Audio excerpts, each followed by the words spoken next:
Boa noite a todos. Que todos sejam bem-vindos à Casa Espírita Maria de Nazaré. Que todos também tenham um bom bate-papo.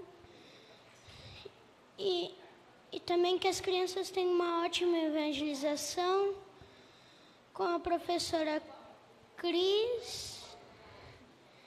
E eu também convido as crianças para a evangelização e também convido os palestrantes Diego Garla e Edgar Miguel.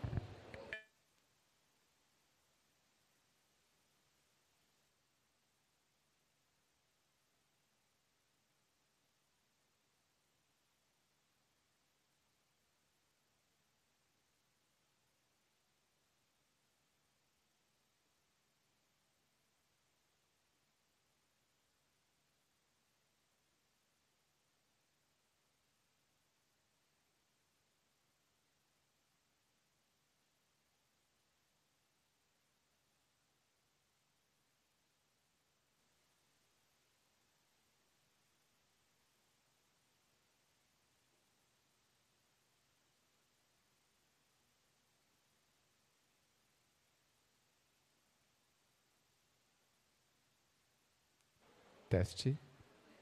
Boa noite.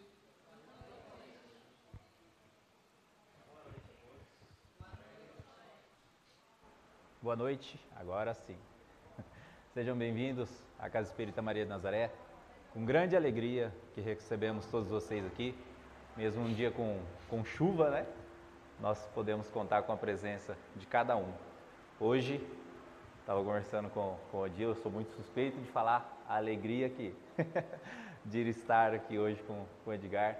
Edgar, muito obrigado por ter vindo até aqui hoje bater um papo conosco e realmente bater um papo. Essa é a sugestão dele para essa noite, que a gente possa interagir, a gente possa tirar ideias, criar dúvidas e esclarecer dentro da visão espírita um tema que foi sugerido por ele, de como que nós devemos lidar com os perrengues, com os contratempos, com as situações que a vida encarnada nos dá, nos cobra.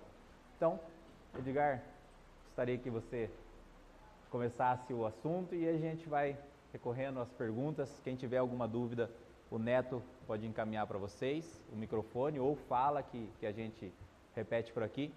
O pessoal de casa também que nos assiste pelas nossas redes sociais também pode participar pelo chat, a gente acompanha. Boa noite, meu amigo. Boa noite, Diego. Boa noite a todos. Para mim é uma alegria estar aqui, de verdade mesmo. É sempre uma oportunidade de trabalho e eu entendo que eu preciso trabalhar. Então, quando ocorrem esses convites, eu consigo atingir esse objetivo de tentar fazer alguma contribuição. E eu fico muito contente de você ter aceito a ideia da gente bater papo, porque eu acho que fica muito mais rico quando há alguém para a gente bater papo, mas principalmente quando vocês participam. Porque, de certa forma, eu acho uma ousadia do palestrante decidir o tema que vocês vão ter que ouvir. Tá certo? Ótimo. Me parece muito interessante que vocês nos contem o que vocês querem que a gente converse. Então fica muito mais rico, eu acho que fica muito mais gostoso, eu aprendo também. Então, agradeço você ter aceito essa ideia e eu acho que a gente poderia fazer sempre. Com certeza, com certeza. O pessoal que frequenta aqui, eu cubro vagas aqui, né, quando nossos amigos não podem vir. E como não tenho temas também propostos, eu interajo através das perguntas, assim, fica bem rico, né, que todo mundo consegue participar, às vezes tira alguma dúvida que possa surgir. E o que você falou, acho muito interessante, que é como se fosse aquelas propagandas de carro de som de rua, né? Ele vai falar e você tem a obrigação de ouvir. Mas aqui hoje, então, a gente vai falar sobre um assunto pelo qual vocês podem participar conosco também. Então, para dar um start, para a gente começar a falar, eu gostaria da minha parte, eu vejo que um grande problema, uma grande dificuldade que as pessoas têm hoje em dia é com a administração do próprio tempo. O tempo como um recurso da vida encarnada. E eu gostaria de que você falasse sobre isso, o imediatismo das pessoas hoje, a velocidade com que tudo ocorre, faz com que isso gere a ansiedade nas pessoas. E isso acaba interferindo e atrapalhando muito na vida delas. Gostaria então que você começasse por aí. Que legal, olha só. De fato, esse é uma grande dificuldade que a gente tem e um grande problema que isso causa realmente, como a ansiedade, né? O tempo, gente, apesar dele ser eterno, apesar de sermos eternos, significando que o tempo jamais vai terminar, ele é um bem muito precioso. Porque é nele que é através dele e nele que a gente consegue ser feliz. Que a gente conseguirá e consegue ser feliz. O tempo, para mim, representa uma das mais expressivas provas do amor do Pai. Porque eu sou eterno e nós somos eternos, eu vou poder resolver todas as bobagens que eu já aprontei. Eu vou poder arrumar todas as bagunças que eu já fiz e farei. Eu vou poder aprender o que eu não sei. Eu vou poder aprender a ser feliz. Que é eu acho que o nosso grande interesse.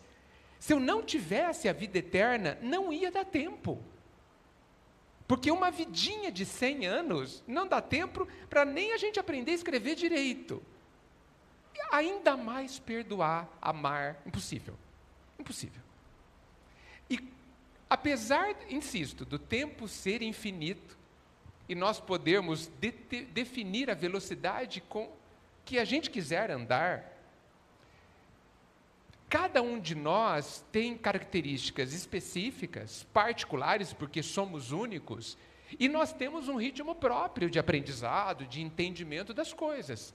É como a alface e a mandioca. A alface, em pouquíssimos dias, está pronta para ser servida. A mandioca demora mais. Alguma delas está errada? Não. A mais lenta estar errada? Também não. Então, cada um de nós tem a sua velocidade de aprendizado, de desenvolvimento, de evolução.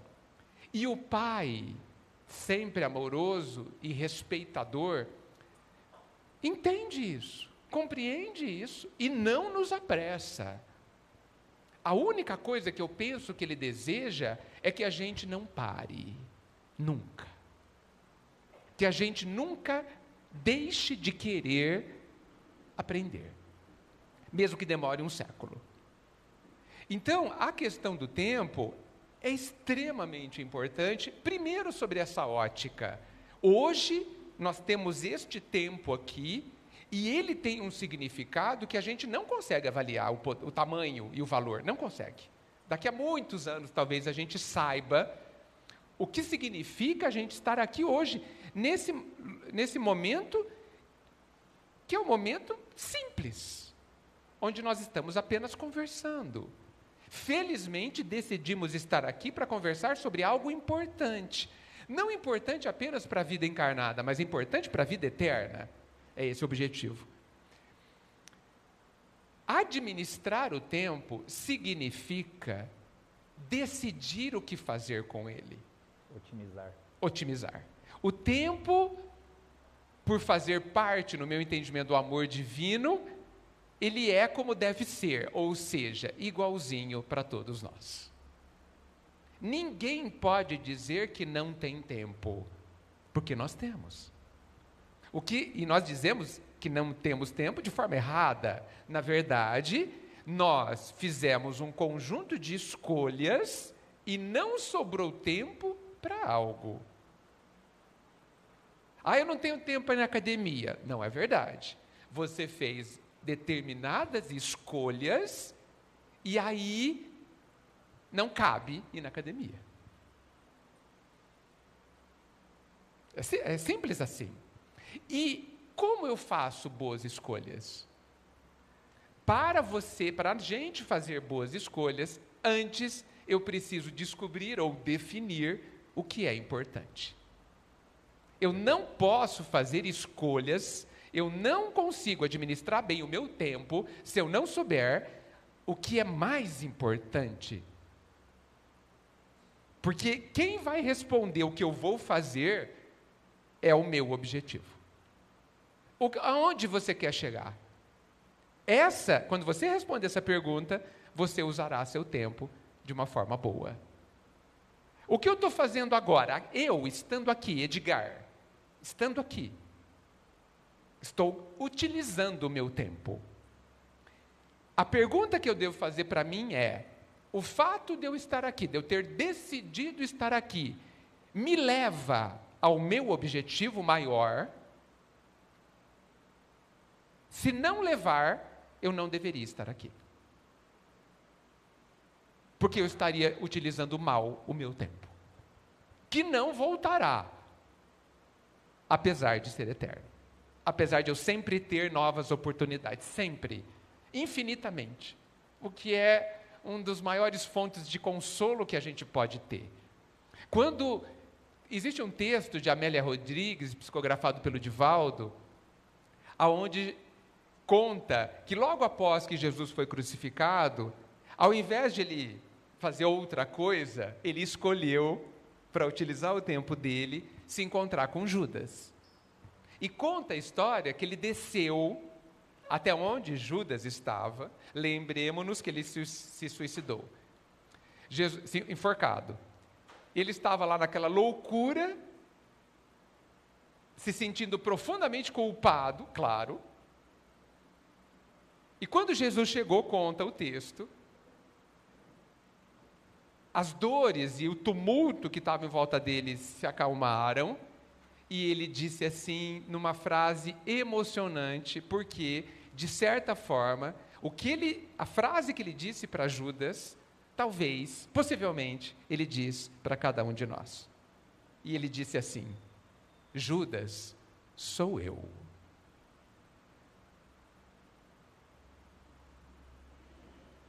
Judas estava cego, inclusive, ele não estava enxergando nada na loucura e no desequilíbrio em que ele estava. Judas, sou eu. Perdoa-te a injúria.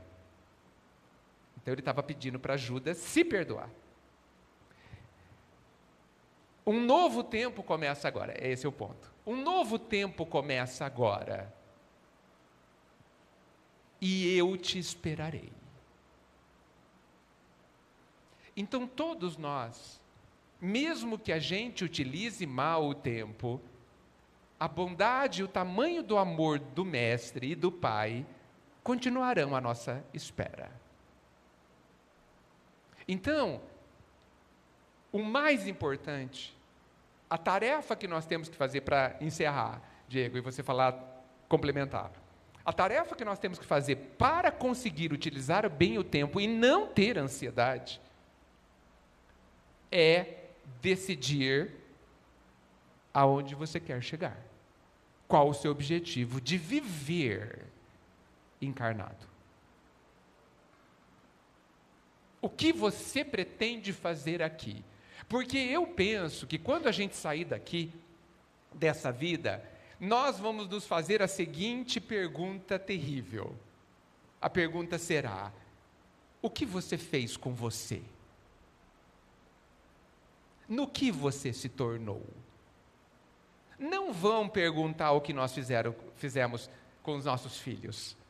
Se a gente deu boas palestras, se a gente foi muito no centro, se a gente estendeu muito a mão. Essa acho que serão outras perguntas. A primeira: no que você se tornou? E eu vou me tornar algo, bom ou ruim, médio ou não, dependendo de como eu utilizar o tempo. Nós vivemos hoje dentro de um contexto social, cultural, que nos convida, nos pressiona fortemente a fazer 1 milhão de coisas por dia. Isso é uma armadilha. Porque nós não devemos fazer muitas coisas. Nós devemos fazer o que nós devemos fazer para chegar no nosso objetivo. E às vezes é uma coisa. É 10 e não 200. A gente pensa que a gente começa o dia e cria aquela listinha de coisas que eu tenho que fazer hoje, e quando você chega na meia-noite, você fala, ai, que ótimo, tudo ótimo, foi um ótimo dia porque eu consegui fazer tudo o que eu queria fazer. Mas a grande pergunta não é essa, a grande pergunta é, o que estava na sua lista é o que deveria estar? Não é o que a gente, não é o que, quanto eu faço, mas o que eu faço. E é isso, quando o nosso ser íntimo percebe, quando o nosso ser profundo percebe que nós não estamos fazendo aquilo que nos tornará mais felizes, brota uma ansiedade, brota um medo, ansiedade é medo, brota uma insegurança de que alguma coisa está errada, que eu estou usando muito o meu tempo, mas talvez eu não esteja usando para aquilo que eu devo usar. Eu creio que a ansiedade realmente seja o tempo mal aplicado. Muito possivelmente. O tempo mal aplicado. Quando, na realidade, nós começamos a sentir uma energia que nos arrasta para a ansiedade por não estar dedicando para aquilo que realmente nós deveríamos. Kardec fala no Evangelho segundo o Espiritismo que a reencarnação, eu acho que é um dos maiores atos de bondade que Deus para conosco. E agora você falou a questão do tempo ser o maior prova de amor, né? A maior oferta de amor que Deus para conosco. Sabe por quê, Diego? Porque achei perfeito isso. Saber que eu tenho tempo me conforta tanto. Com certeza. Porque assim, eu já descobri, e faz tempo, que eu não vou conseguir aprender tudo. Já descobri faz tempo. Então eu estou calmo já. Estou tranquilo. Já estou calmo, já me conformei. Não vou aprender muita coisa. Mas eu vou aprender alguma coisa. Que seja aquilo que eu vim aqui. Que eu preciso aprender. O que eu preciso. Sim. Por isso, vou te dar um exemplo. As obras básicas as obras espíritas são vastíssimas. Nós temos centenas de livros. Quais eu vou ler? Quais eu vou ler? Todos? Não quero. Porque não vai dar tempo mesmo. E se eu lesse todos, eu não ia entender nada. Porque eu iria ler com superficialidade. Então, por exemplo, a parte científica da doutrina, por exemplo, como é formado o perispírito, etc., eu li uma vez, li duas e não vou ler mais. Por quê? Porque eu defini que a parte moral é a parte que eu mais preciso, é a parte que eu mais sou frágil, é a parte que eu menos sei. Então eu penso o seguinte, conhecer muita coisa sobre o perispírito não vai me fazer uma pessoa mais feliz. Então o que eu já sei está bom. Então não me convide para uma palestra sobre perispírito. Ela vai ser ruim. Ok? Eu acho que a gente tem que ser objetivo realmente, né? Com o uso do tempo. Chico fala que o maior remorso que os espíritas, que as pessoas sentem ao chegar na pátria espiritual, é o tempo que elas desperdiçaram aqui. E veem o quanto empregaram mal o uso do seu tempo. Você falou das questões de prioridades e escolhas, usou o exemplo da academia. Às vezes a pessoa fala, não tenho tempo de ir na academia, mas dorme depois do almoço. Então são escolhas, não é ausência do tempo.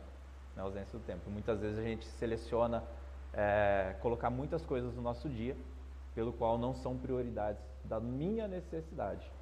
Em Emmanuel, novamente, ele fala que se nós viemos aqui para cumprir com 1% das nossas dívidas e daquilo que nós necessitamos, a gente já passou por uma encarnação maravilhosa. Maravilhosa. Então, e você sabe que parte da nossa ansiedade é porque o nosso orgulho exige, notem bem, que a gente seja perfeito. Por que a gente se sente mal quando alguém nos aponta ou quando a gente percebe uma falha? Porque o orgulho nos critica. O nosso orgulho nos critica. Mas você não é perfeito ainda? O nosso orgulho fala isso para nós. E a grande pergunta é, eu tenho que ser perfeito hoje, amanhã, depois da manhã, nesta vida? Não, eu não tenho. Porque é impossível. Você não pode exigir que a manga amadureça em 2 dias. Porque você é louco, se fizer isso. E eu também não posso exigir de mim, ou de ninguém, que alguém seja perfeito em uma encarnação. Ninguém espera isso. Quer dizer, só os orgulhosos. E se tratando a nossa vida como uma evolução constante, Jesus nos colocando que nós somos criados para ser igual a Ele e até mais do que Ele, a perfeição de Cristo ela é relativa ao nosso tempo. E como o tempo de Deus é um tempo eterno, essa perfeição é algo infinito. Então nós não atingiremos nunca a perfeição do Criador, mas sempre nós atingiremos maiores níveis, né? Utilizando bem esse tempo. Isso. E é interessante porque eu acho que Deus paga à vista. Com certeza. E cobra a prazo. Olha que pai. Esse negócio de pai para filho, né? Então, quando a gente dá um passinho no bom uso do tempo e acerta, aprende alguma coisa, a gente recebe a cota de paz e de felicidade imediatamente, à vista. E quando a gente erra, ele parcela em 100 vezes e só cobra uma parte, como diz o Evangelho.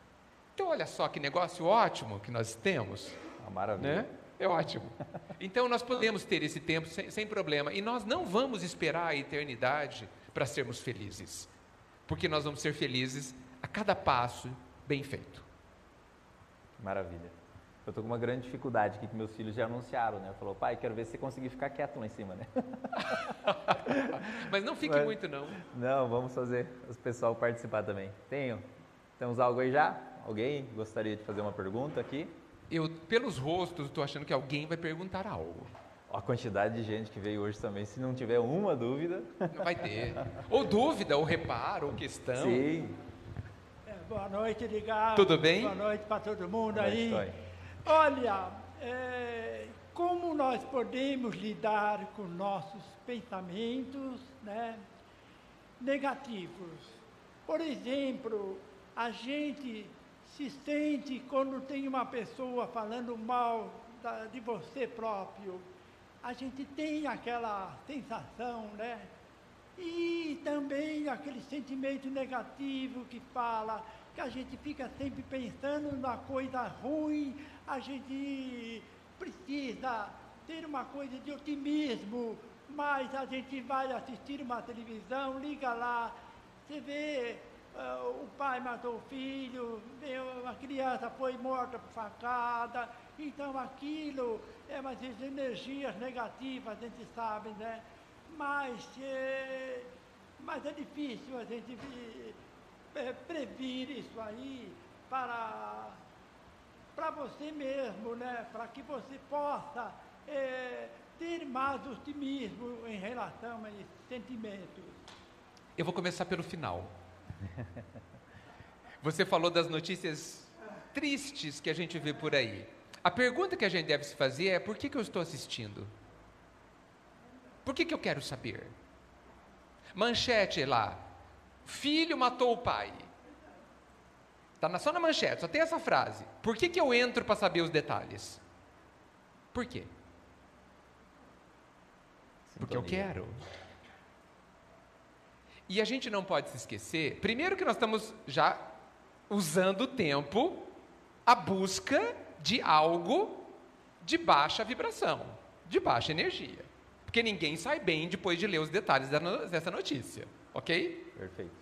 Segundo, a gente não se alimenta só de alimentos. A gente se alimenta de tudo que a gente ouve e vê. Então, quando eu fico ligado no canal das notícias terríveis, é porque eu estou escolhendo me alimentar de notícias ruins. E esse alimento entra em você. E você vive o resultado desta alimentação.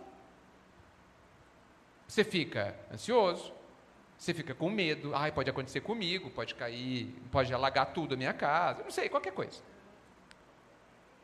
E você disse assim. Então, esse é o primeiro grande ponto.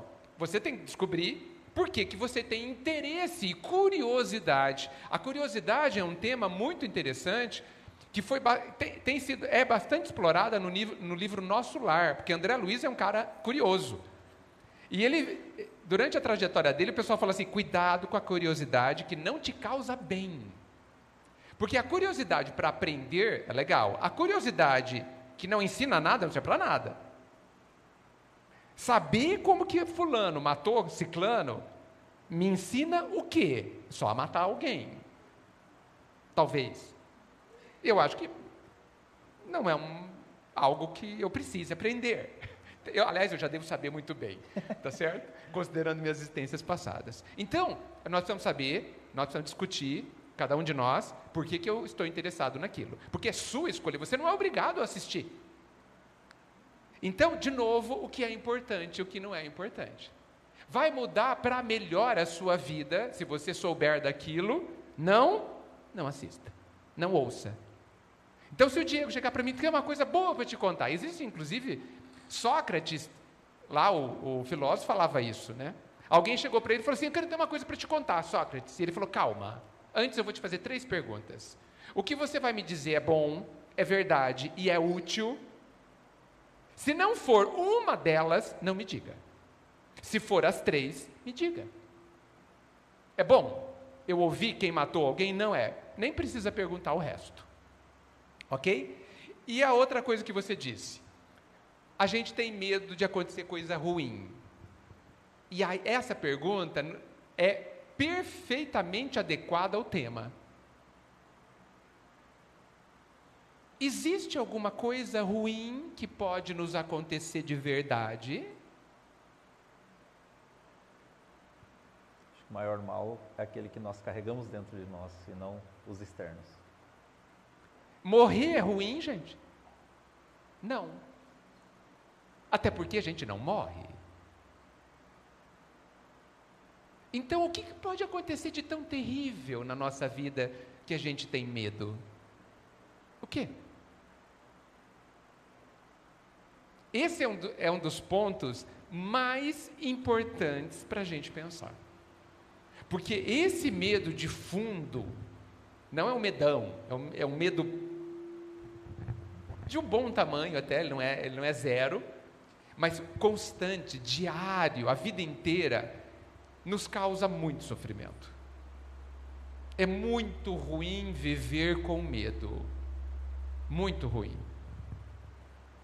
E nós vivemos com esse medo que eu estou me referindo, porque a gente talvez não esteja pensando suficiente e adequadamente sobre o que nós podemos ou devemos temer. Talvez eu deva temer a mim mesmo, o que eu sou capaz de fazer de bobagem, mas eu não devo temer nada que possa acontecer de fora para dentro, porque o máximo que alguém pode fazer é matar o meu corpo.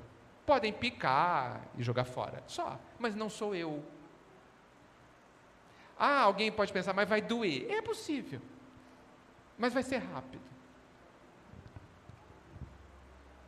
Então, é claro que eu não estou me referindo ao medo que nos protege, né? O medo saudável, o medo biológico, que nasce do instinto de conservação, exato. Eu estou falando desse medo estrutural. Tem gente que tem medo de tudo. Isso é muito triste. E isso não tem a ver com o nosso passado. Não tem a ver com causas anteriores. Tem a ver com a nossa forma de pensar ou ao nosso não pensar de hoje. Com o amor divino que existe sobre nós e com a nossa capacidade de aprender por sermos filhos de Deus, grandiosos, eu acho que nós não precisamos ter medo.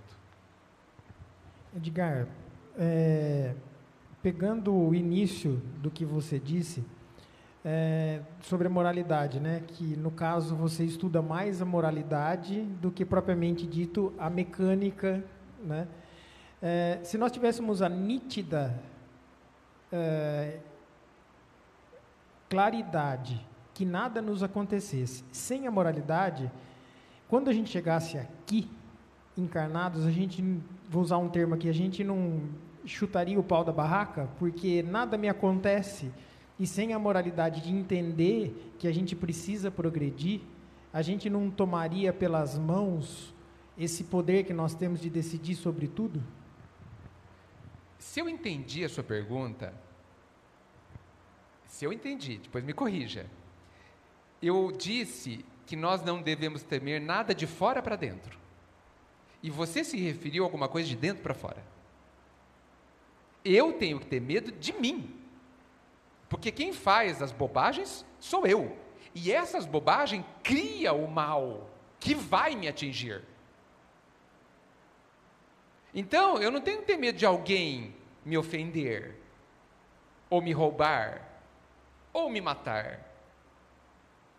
Porque nós sabemos, com a doutrina e com o Cristo, que quando alguém faz um mal para mim, ele está fazendo um mal para ele. E no máximo o que está acontecendo comigo é eu viver determinados exercícios. Eu fui roubado, botaram fogo na minha casa, eu não tenho uma casa para morar. Isso é um exercício. Mas um exercício difícil, que vai exigir de mim alguma coisa que talvez eu precise mesmo aprender. E por que eu penso assim?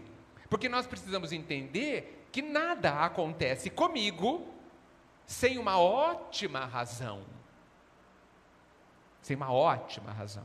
Só acontece comigo, o Pai só permite que me roubem se eu precisar viver essa experiência de não ter aquilo que eu tinha.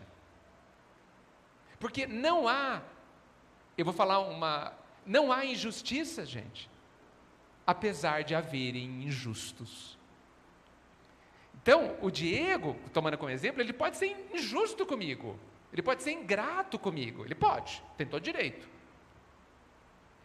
Ele está sendo injusto, e isso é problema dele. Ele que vai se ver com ele mesmo, com a vida. Mas eu não estou recebendo dele uma injustiça. Eu estou recebendo dele algo que é importante que eu viva. Para quê? Para eu aprender a ser feliz. Esta é a forma de lidar com as dificuldades da vida. Eu nunca sou uma vítima. Nunca. Tenho plena convicção, né, de que não existem vítimas no universo. Cada um, com um Deus perfeito, Criador perfeito, cada um está diante da necessidade perfeita da sua existência para se melhorar. Sim, Diego. E quando cai um raio na minha casa e queima tudo, isso não quer dizer que necessariamente que eu esteja pagando algo e que eu seja um criminoso lá na outra vida. Não quer dizer isso. Porque a gente, culturalmente, isso tem séculos, tem milênios, inclusive. Quando eu adoeço, alguma doença grave, ou quando eu perco tudo, quando acontece alguma coisa desse nível, que a gente considera grave, normalmente eu falo, nossa, eu devo ter atirado pedra na cruz. O famoso karma. Né? O famoso karma. Não necessariamente. Às vezes você não tem nada para pagar, mas tem muito ainda para aprender. Perfeito. Essa é a diferença de expiação e de provas. Expiação é quando você está vivendo a consequência de um ato ruim do passado, só. Prova é exercício, prova é avaliação. Sabe quando a gente vai na escola e hoje vai ter prova? Para que serve a prova? Para que a gente saiba em que ponto eu estou, se eu aprendi ou não aprendi, é só isso. Não é algo ruim. Só uma avaliação. É só uma avaliação. E ela é muito útil, porque quando você falha numa prova, você fala, puxa, não aprendi a perdoar ainda, hein? Ao invés de eu ficar preocupado com o outro que me ofendeu, porque isso não é um problema meu, eu tenho que estar preocupado porque eu não perdoei ainda. Porque o não perdoar é que me deixa feliz, não é a ofensa. Observem, eu vou repetir, é muito importante isso que eu disse. O fato de eu ter sido ofendido não é o que me causa sofrimento. Não é. O que me causa sofrimento é eu não conseguir perdoar. Porque não conseguir perdoar nos faz sofrer. Porque perdoar é não sofrer a ofensa.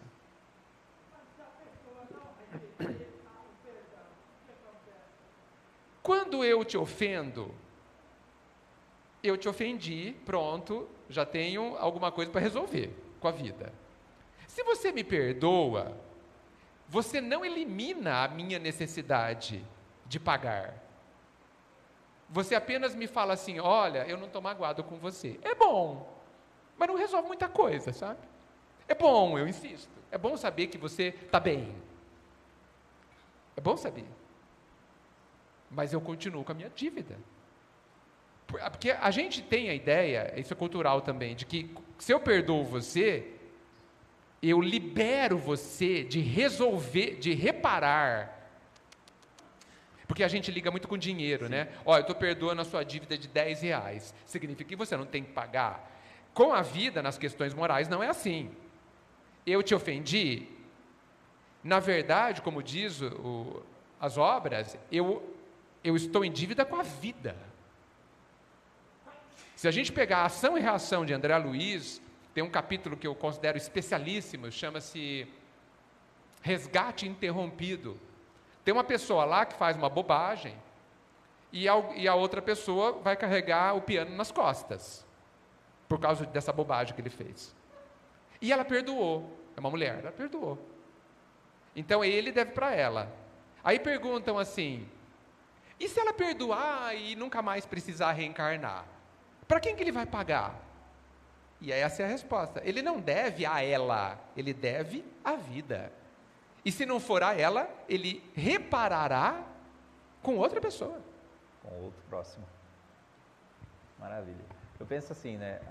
Quando as pessoas direcionam qualquer tipo de maldade a nós, ela só adentra para mim se me tocar no orgulho, na vaidade. Se eu permitir. A única pessoa que tem a capacidade de me ofender sou eu mesmo. Sim. Eu mesmo. Exatamente. E perguntas? Perguntas. Vamos lá. Relacionado ao tempo. Tempo, cada um de nós aqui tem o seu tempo, tem a sua existência, né? Eu, por exemplo, eu me considero, ouvindo sempre o que vocês falam, anos-luz lá atrás, entendeu? Será? Sim, em relação ao que o meu comportamento, o que eu ouço e o que eu não pratico, não é eu não pratico só por preguiça, é porque eu acho que eu estou muito lá atrás, entendeu? Se eu for me querer me comparar com a evolução que vocês falam, com tudo essas coisas, eu estou achando que eu vou atropelar as válvulas e eu vou, de uma certa forma, ser muito infeliz. Não estou querendo conforto. De repente eu vou ser castigado. E uma das coisas, por exemplo, que eu tenho uma dificuldade gigante é o perdão.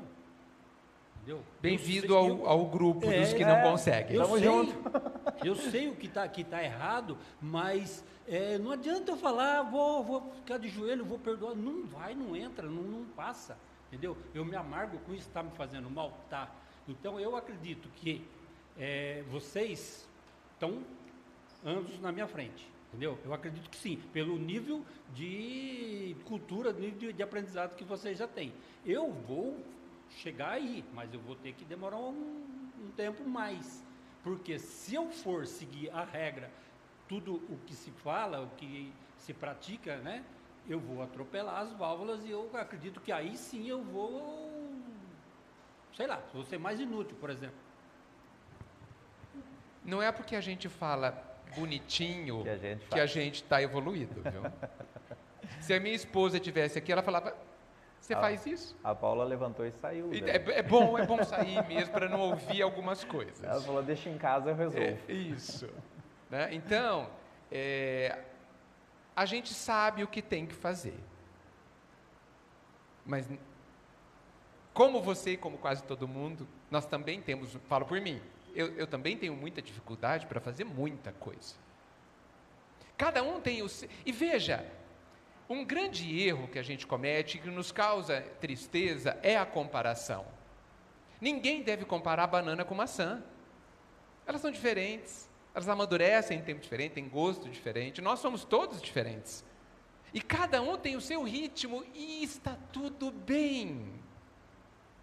Então, por isso que Kardec foi brilhante, quando ele disse que o espírita é aquele que é melhor hoje do que foi ontem.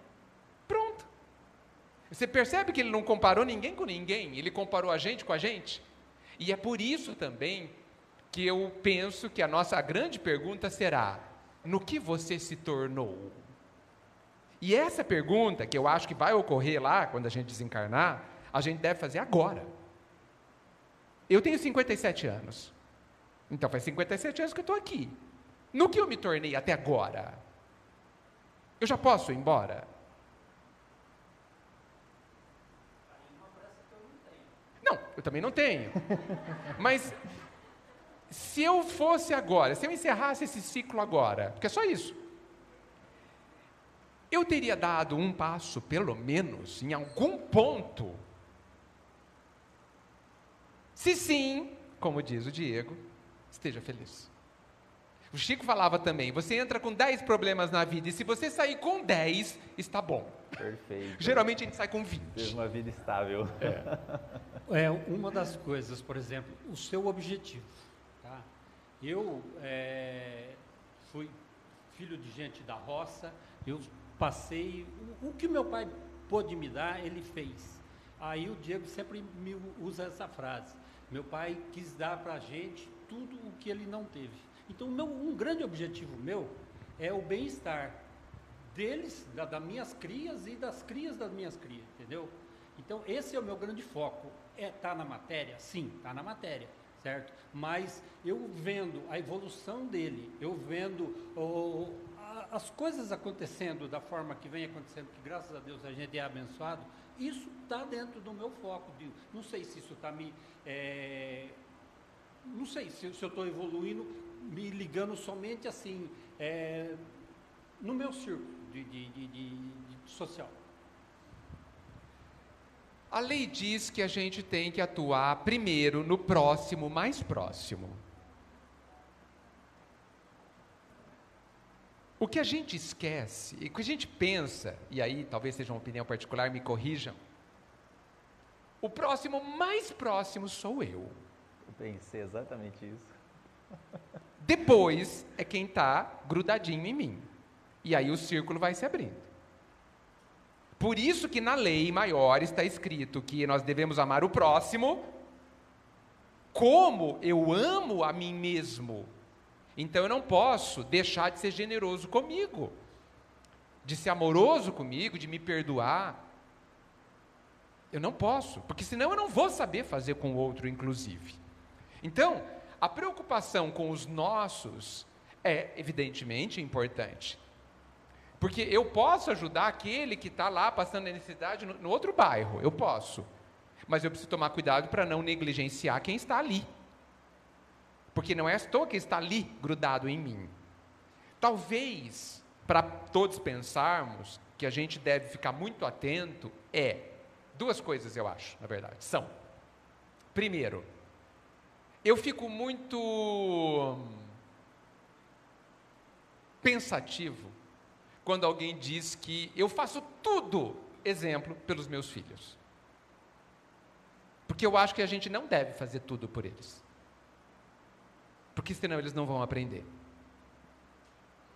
Eles precisam aprender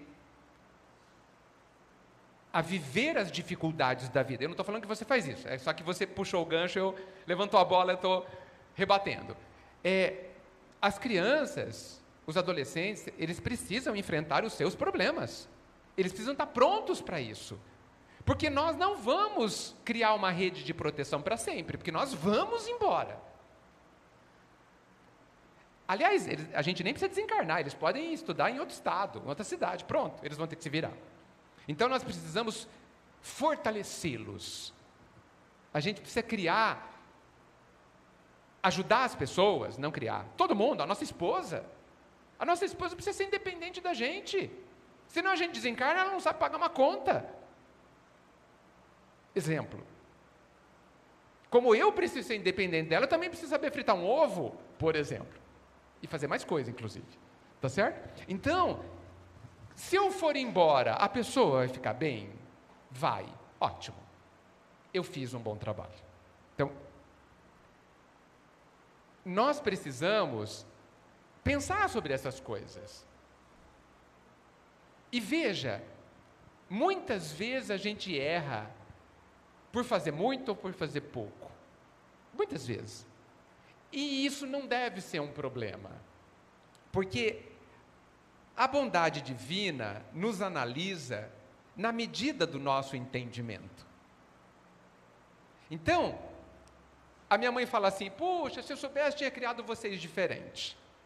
Falei: mãe, se você soubesse, mas você não sabia. Hoje, com 84 anos, ela me criaria de forma completamente diferente. Mas com 30, ela era outra pessoa. Então, a gente não pode se julgar por um nível de conhecimento que a gente tinha ontem.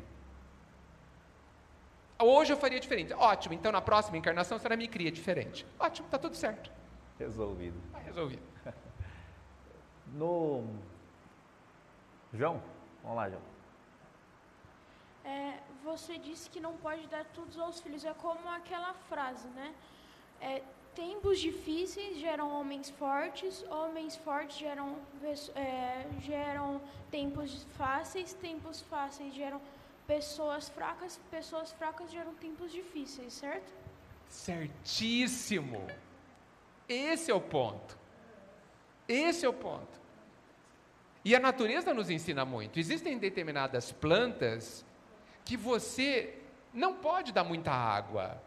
Por quê? Para que as raízes trabalhem e se aprofundem e busquem água, para que elas fiquem firmes. Porque vocês sabem que a parte mais importante da planta é a raiz. E às vezes você encharca de água, e água, e água, e água, e a raiz fica desse tamanho, porque ela não precisa. E aí nasce o nosso entendimento, um entendimento diferenciado, de que a necessidade, quando enfrentada, sem revolta, nos torna mais fortes e, portanto, mais felizes. Eu não estou dizendo para a gente não facilitar a vida dos nossos filhos. Eu estou dizendo para a gente não exagerar. Essa questão da necessidade, pensando com o aspecto do perdão que foi falado, eu sempre uso um exemplo no nosso grupo de estudo, daquele livro A Cabana, que ele passa por aquela experiência, como o Tony falou, do assassinato de uma criança, e naquela figuração que ele está falando com Deus ali, Deus fala para ele: você precisa perdoar. E ele fala: mas eu não consigo, porque a minha vontade é de machucá-lo. E aí Deus fala para ele: mas quem está sofrendo com isso é você.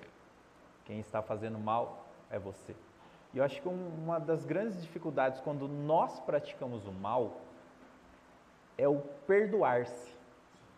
Porque às vezes a gente quer que a outra pessoa nos perdoe, mas nós mesmos não conseguimos praticar esse auto-perdão.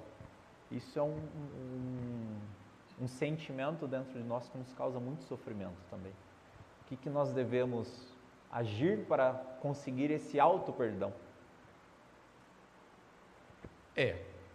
Esse é um problema quase de todos nós. E o perdão do outro não resolve. Com certeza. Se eu não me perdoar, o perdão do outro, aliás, do mundo inteiro, não resolve nada. Porque a gente pensa assim: você me perdoou porque você não me conhece. Você não sabe como eu sou ruim. Não sabe a minha capacidade de Você não fazer sabe como de eu sou novo, ruim. né? E por que eu acho isso de mim? Porque eu não me conheço. E nós somos juízes cruéis. Com certeza. Nós somos carrascos.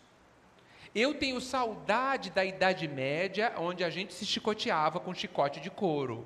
Era mais fácil. Porque doía menos. Hoje a gente se chicoteia com chicotes mentais. 24 horas. Eles doem mais.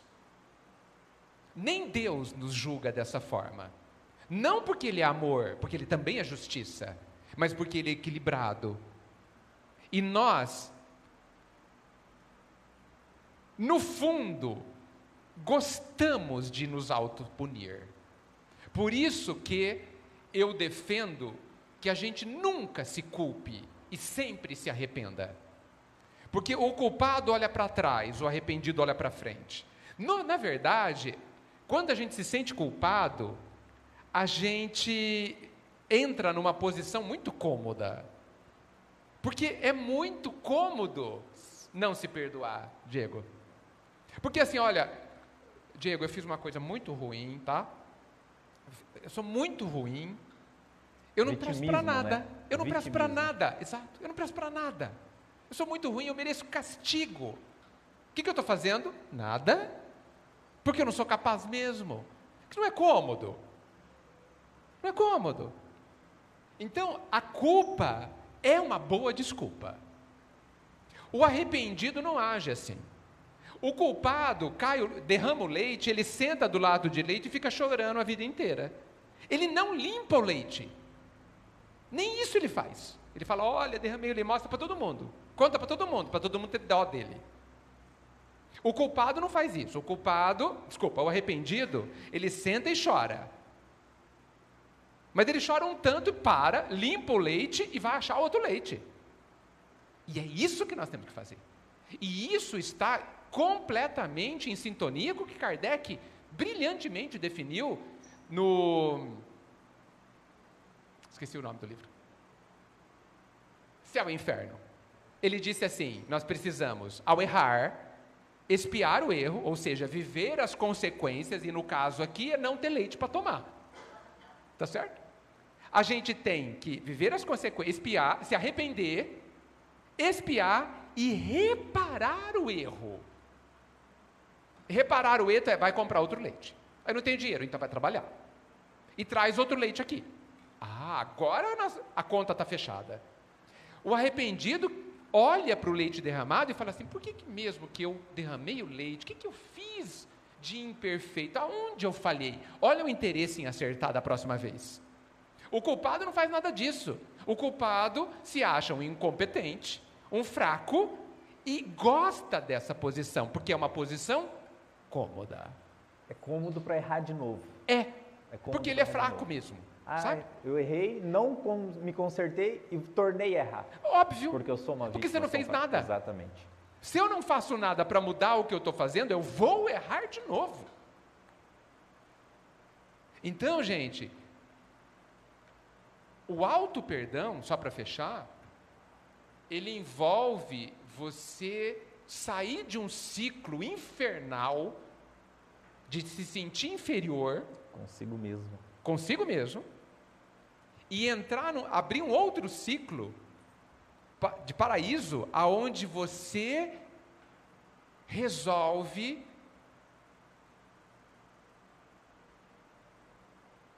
ser o dono da própria vida.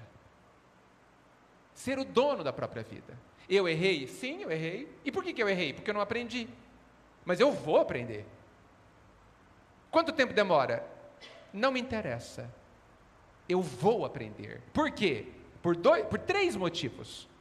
3 motivos. Eu vou aprender porque eu tenho tempo. Porque eu sou eterno. E isso é amor.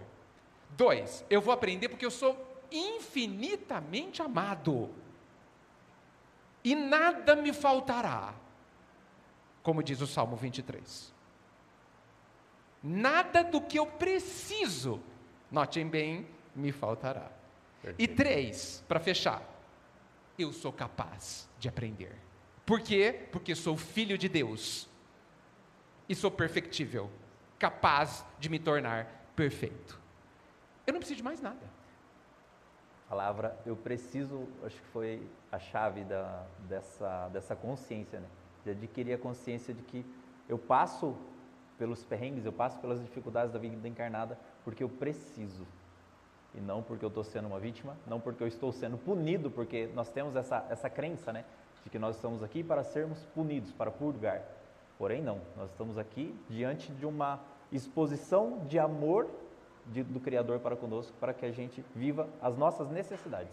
E aprenda a ser feliz. Exatamente. Fantástico. Mas alguém quer falar e está esperando faz horas. Ele me mandou um vídeo essa semana que falou exatamente do Salmo 23, porque é o meu favorito, né? Na adolescência, minhas camisas de jogo era tudo número 23, e fala justamente disso, né? Nada do que eu preciso me faltará. Essa é a parte importante. É a parte importante. Boa noite. Boa noite, querido. Nós sabemos, ou deveríamos saber, que nós conseguimos agredir ou auxiliar pessoas fisicamente, verbalmente ou mentalmente, né? E como lidar com essa situação política atual que dividiu o país? Eu não vou dizer como um espírita ou como um cristão, mas como um homem de bem deve lidar, né, com essa situação, porque a gente participa, e eu percebo isso, né, muita gente não sabendo como lidar com esse sentimento. Como um homem de bem deve lidar com isso, para não afetar as decisões do país, as decisões do vizinho que pensa diferente de você. Como a gente agir dessa maneira? Né? Eu gostaria que você fosse mais específico, que eu não entendi. Você disse assim, como lidar com esse sentimento ou com essa situação? Situação, atitude, né, tá. Englobando... Com esse contexto. Da única forma razoável, compreendendo. Compreendendo que qualquer um pode pensar do jeito que quiser. Isso é respeito. O respeito, gente, que a gente pensa que... A gente não pode confundir respeito com gentileza ou com educação. Ser educado é outra coisa. Respeitar é você permitir que a pessoa seja como ela é. Notem bem. Respeitar o outro é você permitir, não que você tenha que permitir, ok? É você compreender que o outro pode ser do jeito que ele é. Mas ele é muito chato. Ele é muito chato. E ele tem direito de ser chato. Não tem? E a grande pergunta que você tem que fazer para você, e isso vale para esse contexto político como qualquer outro, é: por que que isso te incomoda? Porque se a gente se incomoda, se eu me incomodo com a sua opinião política, ou com a sua opinião sobre qualquer coisa, eu tenho um problema, não é você. Quem está incomodado? Eu, né? Então quem tem problema? Eu. Esse é o grande ponto. Quando eu brigo com você, eu tenho um problema, não é você. Ah, mas a pessoa não pensa direito. Ela tem o direito de não pensar. A pessoa está agindo errado. Ela tem o direito de não pensar, de agir errado. O ladrão tem o direito de roubar. Tanto é que rouba. Não rouba? Porém, ele não tem escolha. Porque ele viverá a consequência do seu roubo. Ele não tem escolha. Porque nós já sabemos que eu planto o que eu quiser e colho o que eu plantei. Então... mas o outro não tem direito de falar assim comigo. Tem sim. Tanto que ele falou. Mas eu fiquei ofendido. Isso é um seu problema. E isso significa, olha só que interessante, todas as vezes que a gente se incomoda com qualquer situação, por exemplo, perdi o ônibus, fiquei chateado, você tem um problema. A comida estava com muito sal, fiquei chateado, você tem um problema. Hoje está muito quente, você tem um problema. Todas as vezes que eu me incomodo com algo, eu deveria olhar para mim e me perguntar: o que eu tenho que compreender para que eu não sofra esse incômodo? Essa tem que ser a pergunta. Porque aí eu estou trabalhando no único campo de trabalho que eu tenho autoridade e poder para mexer, que sou eu mesmo. Ninguém consegue obrigar alguém a mudar. Os esposos e esposas já deveriam saber disso, principalmente aqueles que estão tentando há 40 anos. Trabalho inútil. Perda total de tempo. A gente fala assim: mas faz 40 anos que eu falo com a pessoa. Aí eu pergunto: ela é surda? Não, então ela te ouviu. Está falando à toa. Está perdendo tempo. Fala porque quer. Está certo isso? Estratégia errada, muda de estratégia. E existe uma estratégia para a gente ajudar o outro a melhorar, que literalmente é divina, que é a estratégia que o Cristo usa e usou conosco. Chama-se exemplo. Você quer que a outra pessoa haja diferente? Então haja do jeito que você quer que ela perceba. Mas não espere que ela perceba, porque ela até pode demorar 500 anos, porque ela tem o tempo dela, a dinâmica interna dela, e etc. Porque nós temos que respeitar os nossos filhos, seja todo mundo, quando eles não compreendem. Jesus faz isso conosco há muito tempo. Ele está em paz, porque a gente não entendeu nada até hoje. E Ele está trabalhando a nosso favor, nos amando, enchendo a gente de exemplos e oportunidades com livros, com pessoas, etc, etc, até que a gente entenda. E esse dia chegará. E Ele está em paz, como nós devemos estar também. Será que eu respondi? Eu tenho que olhar para mim. Eu estou incomodado? Então, eu tenho que me curar. Não podemos exigir das pessoas qualidades pelo qual nós mesmos não possuímos. Nem se a gente possuir. Jesus não exige de nós as qualidades que Ele tem. Possuía. Perfeito. Se a gente não tem, então, aí sem dúvida, né, Diego? Sem dúvida. Né? Sem dúvida. Mas mesmo que eu tiver, e quando eu tiver, eu vou compreender mais ainda, né? É interessante pensar. O Evangelho já está aí há mais de 2000 anos. Nós temos uma extrema dificuldade de compreendê-lo. Sim. Às vezes nós conseguimos entendê-lo, mas tão pouco praticá-lo. Sim. E realmente tudo que nós observamos das pessoas em volta de nós, elas sempre vão se convencer com a prática dos nossos exemplos, né? E não unicamente com as palavras que nós falamos. Jesus não ficou dentro de um templo sentado com que as pessoas fossem lá para ouvir. Ele saiu realizando a sua obra e foi através do próprio exemplo que ele conseguiu nos convencer. Exatamente.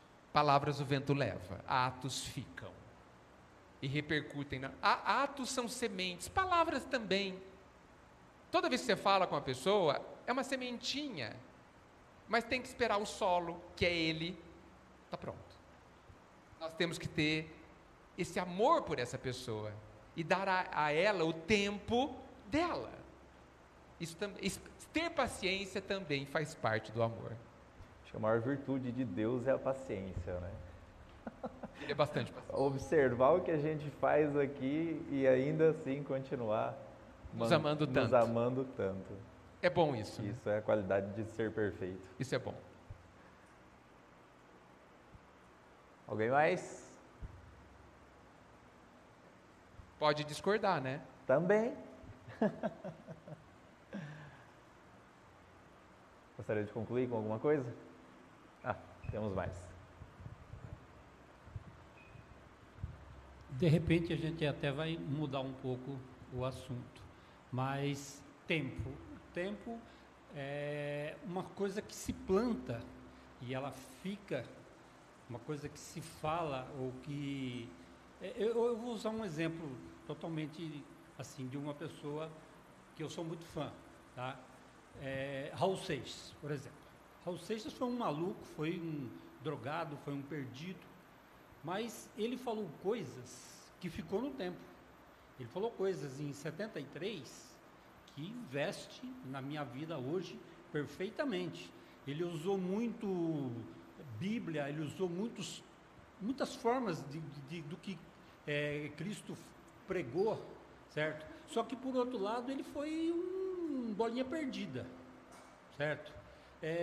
Como que vive assim esse Raul Seixas, por exemplo? Ele foi para lá e como se encontra um Raul Seixas hoje, por exemplo? Espírito Raul Seixas. Ele vive a vida que ele plantou. Que ele plantou aqui. Obrigatoriamente. Mas, por exemplo, ele foi um bolinha perdido, como eu estou mesmo dizendo. Mas ele pregou coisas muito interessantes, muito ouvi assim, uma frase muito boas. uma vez. Muito proféticas, vamos dizer. Ele fez bem a muita gente? Eu acredito que sim. Eu ouvi uma frase uma vez de um senhor falando sobre o chorão do Charlie Brown, que tinha frases maravilhosas também.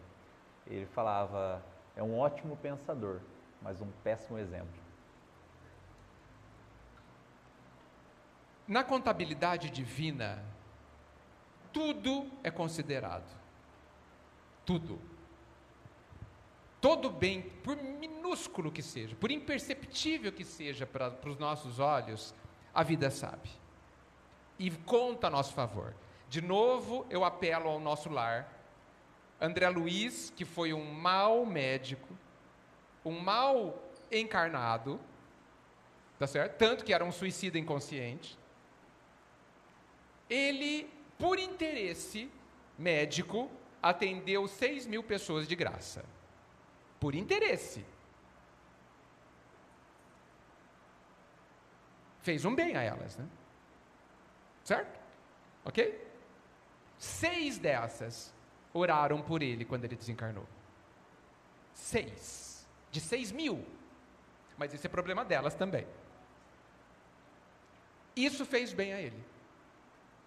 Isso trouxe para ele méritos que foram considerados na sua vida desencarnada. Então, talvez Raul Seixas tenha pisado muito na bola dele mesmo. Mas todo bem, todo pensamento de ânimo, de esperança, correto, de equilíbrio, que as suas músicas geraram em todos nós e ainda gera, pesam positivamente para ele. Mas eu vou contar para vocês, eu acho que tem muito a ver, uma experiência que aconteceu comigo. Eu saí de uma palestra e uma pessoa me abordou ao final e disse assim, bastante emocionado: eu tenho acompanhado as suas palestras, Edgar, e elas me transformaram para melhor. Eu consegui, entendendo o que você disse, resolver um problema muito grave que eu tinha com meu filho. E hoje eu sou mais feliz com ele. E me agradeceu. Eu fiquei muito contente. E aí, estava indo para o meu carro, pensativo sobre essa situação, sentei no carro, travei, para não ser roubado, e fiquei ali pensativo, impactado com aquela situação.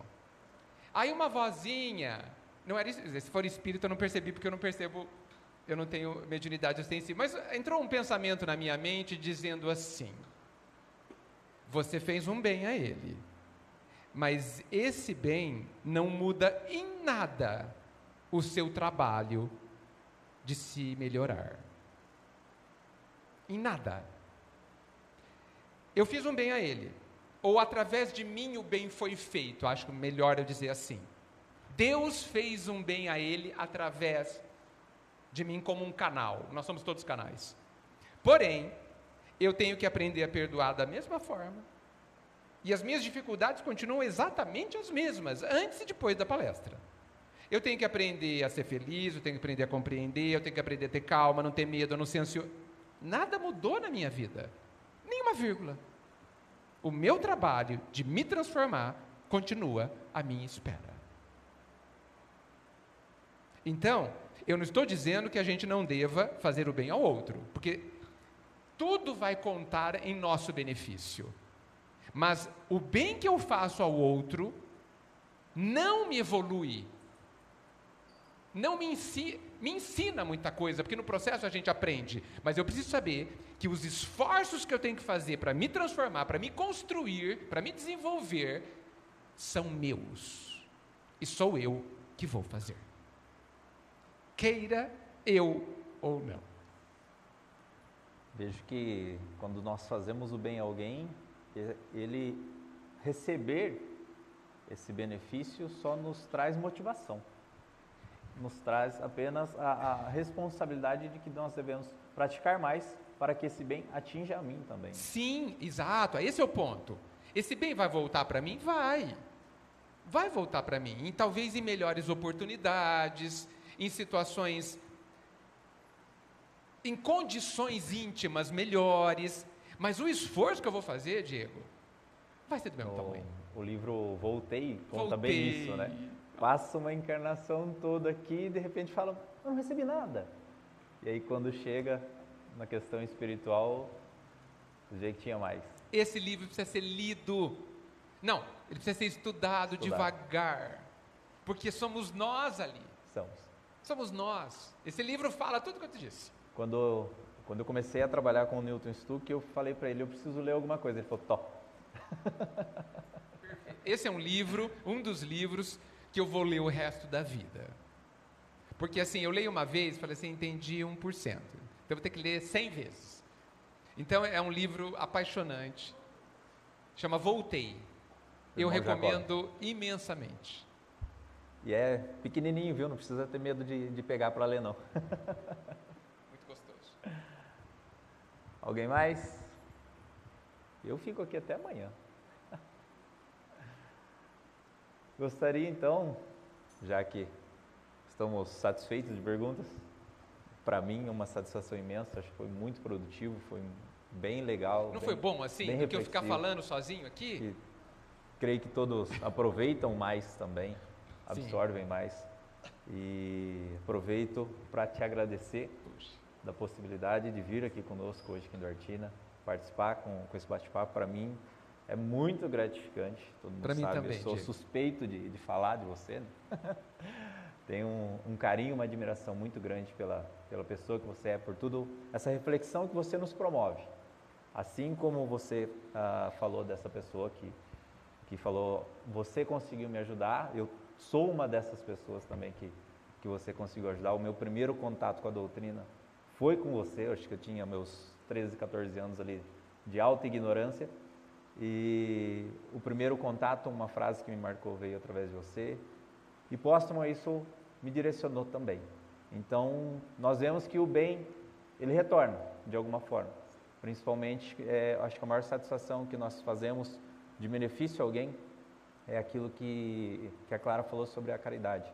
A caridade, nós atendermos a necessidade das pessoas com amor, que é o maior benefício. E a maior qualidade do amor é querer ver o bem dessa pessoa, ver ela feliz. E aí nós nos empenhamos a isso. E agradeço de coração pela sua presença aqui. Creio que está todo mundo feliz também por poder participar dessa noite. Estendo o convite para participar conosco mais vezes, sempre que possível, através dos seminários também, que eu sei que você dispõe. Tenho certeza que as pessoas vão gostar de participar, vai ser uma ótima oportunidade de aprendizado para todos nós. E que Deus continue abençoando o seu caminho, as suas palavras, trazendo luz através das suas reflexões para nós. Eu agradeço muito, gente. Bem, é até difícil de dizer, mas tenho certeza do bem que me faz a gente poder se relacionar, porque é no relacionamento que, de fato, a gente pode aprender. Não é lendo um livro exatamente que a gente aprende de verdade, nem é assistindo uma palestra, nem é fazendo uma palestra, mas é nessa troca, né? Nessa experiência que a gente tem um com o outro. E a vida me permitiu estar aqui com vocês, conhecendo outras formas de pensar, poder conversar, e isso me traz muita alegria de verdade. Então, eu agradeço muito a oportunidade que vocês me deram. É uma alegria estar aqui. Eu voltarei sempre que me convidarem, com muito prazer. Muito obrigado. Já está convidado. Obrigado.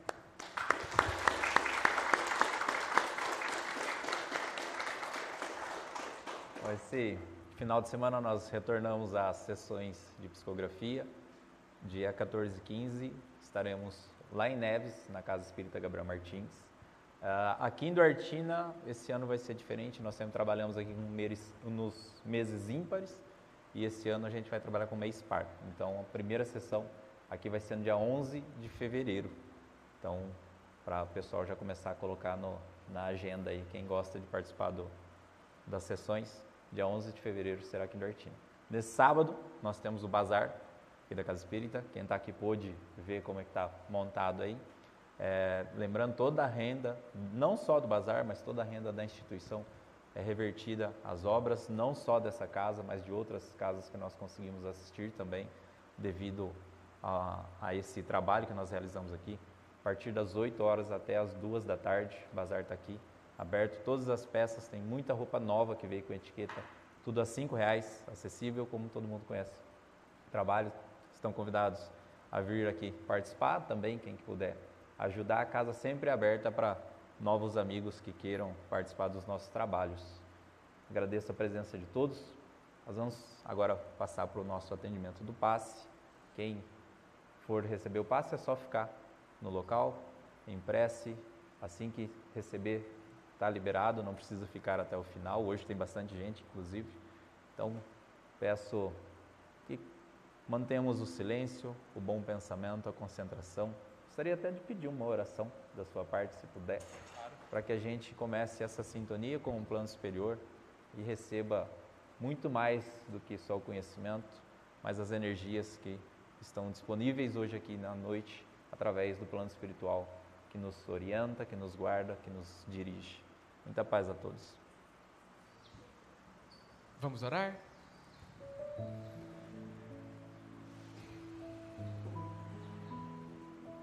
Jesus amigo,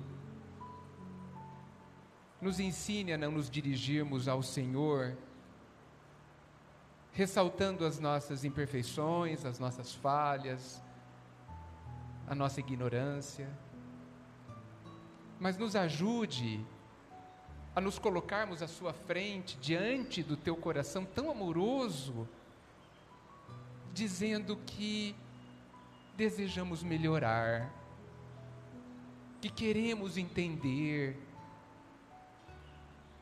que ansiamos muito por poder compreender a gente e o outro e tudo.